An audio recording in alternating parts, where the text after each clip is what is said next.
Hey guys, how's it going? Welcome back. Well, today we're going to talk about the Mastercraft Step Drill bit set. It's a three-piece set. Normally retails for $44.49, and I've been wanting to get these for quite a long time. This or the Irwin set, whichever. Both of them, of which regular price is pretty expensive. The Irwins I think cost a little bit more. But anyways, they were on sale at Canadian Tire for $9.99. And at $10, you can't say no. Well, I couldn't anyway. So I spent the $10 because my purpose in mind for these is to do barrel crowning, among other things. But barrel crowning is another thing that I wanted to be able to do with these and see if they could do them. And of course, countersinking. You know, making smaller, larger countersinks. You know, depending on what I'm doing. And I figured that because they're taper cut the way they are, it's going to give me straight holes, of course, but it's also going to allow me to be able to do a certain amount of countersinking. And so barrel crowning is like a bit of a countersink. So I figured, well, let's see if we can do that with these. So anyways, for our first little run, we're going to drill into some aluminum and see how it does with that. So we'll just take this one here, put it up into the lathe, and we'll see how things go with this, and then we'll try a piece of barrel.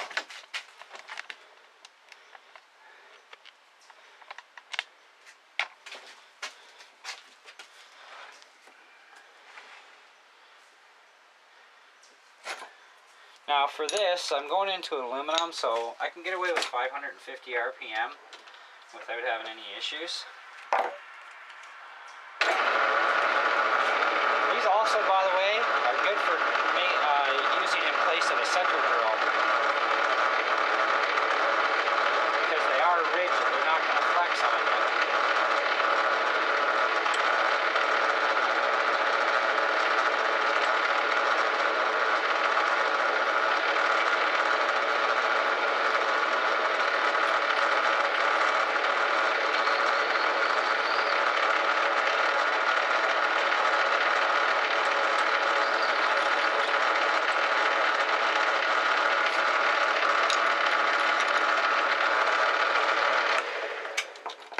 So for sure, like I thought, we were definitely going to get a straight hole because they are straight, you know, to certain depths.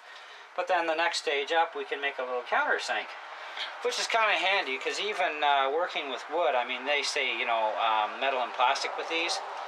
But I'm sure, you know, I mean, wood's weaker than metal and plastic. But even if you had to do some sort of, you know, quick countersink with that instead of buying a countersink drill bit or a countersink bit, you should be able to do it without any problems with this and get that countersink in there. Because sometimes you want the screw to go flush, and you know you're using a screw that you know needs to be countersunk and then flat surfaced. I mean, you could force screw it into the wood, but you know if you wanted to do a nice countersink, you could do that.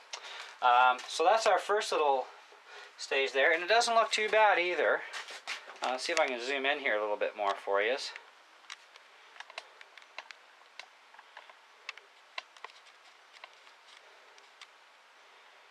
So it's got a bit of a countersink in there. So let's try a gun barrel, because one of the main purposes I bought these was to see if I could do crowning with these. And so that's what we're hoping for.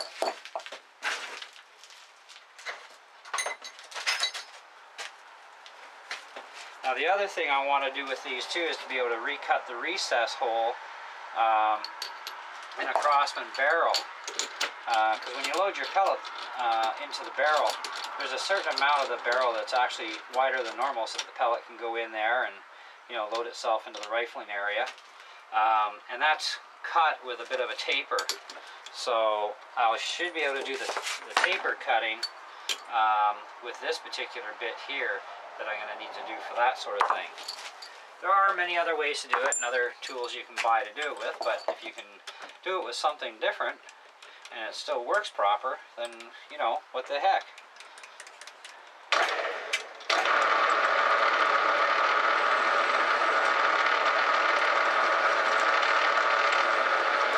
what we're doing here is we're just facing off the front. This was a barrel that was cut down.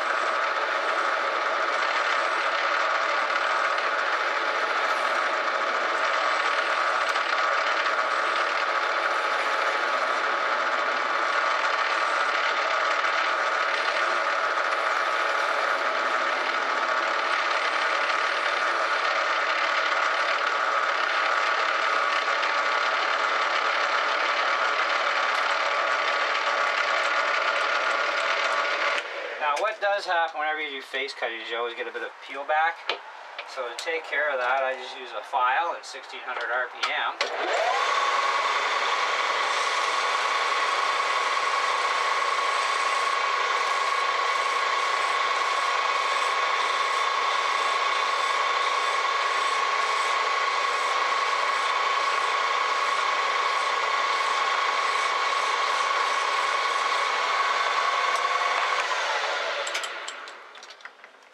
Okay, so that takes care of our edging, gets rid of the burr. So now we want to do our crowning. So what I'm going to do for the crowning is I'm going to go to this smaller bit, because it'll fit right in the middle without disrupting any of the rifling at all. Which is one thing you don't want to do, is disrupt anything behind the crown. And I'm going to cut this at 550. And I'm going to use a bit of cutting fluid too.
Okay, so we've cut our little bit of a concave in there, and we do have a little bit of a burr that we're going to have to get rid of.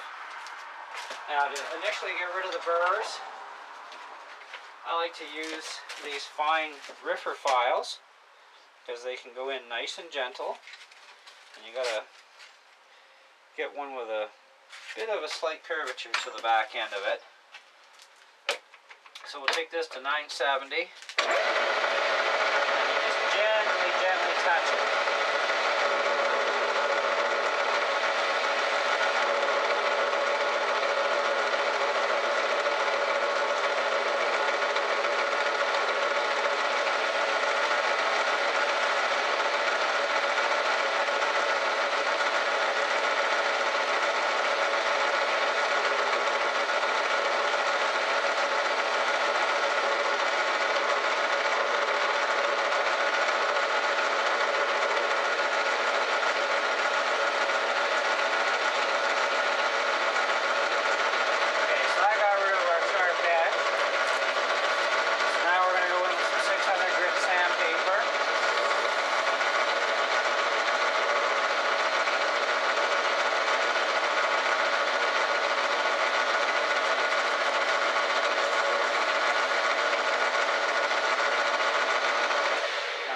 We can turn the speed up to 1600 RPM.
Okay, so we could go a little bit more and polish it a little bit more.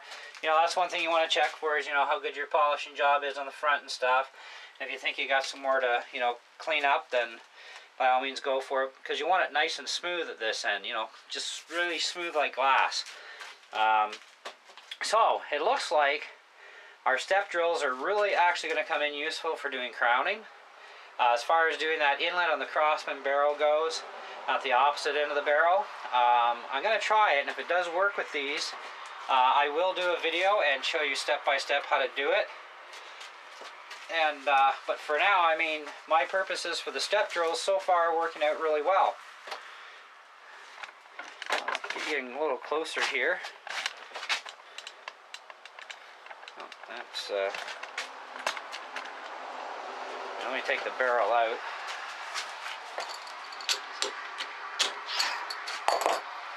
And we'll see how close in we can do this.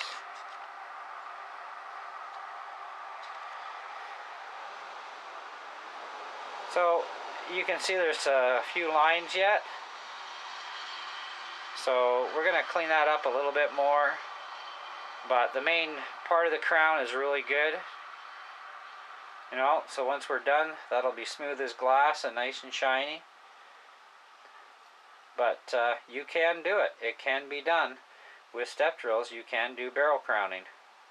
And as you can see the rifling in there, it looks really good. Nothing got disturbed.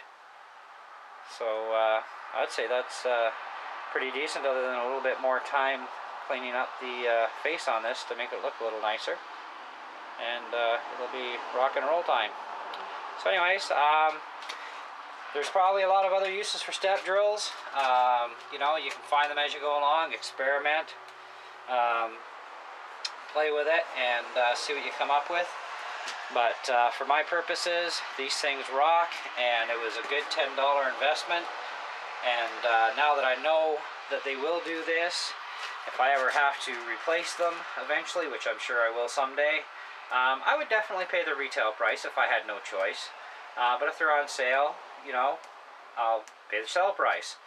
And I'm sure the next time they go on for 10 bucks, I'm going to get 3 more packs or 4 more packs of them.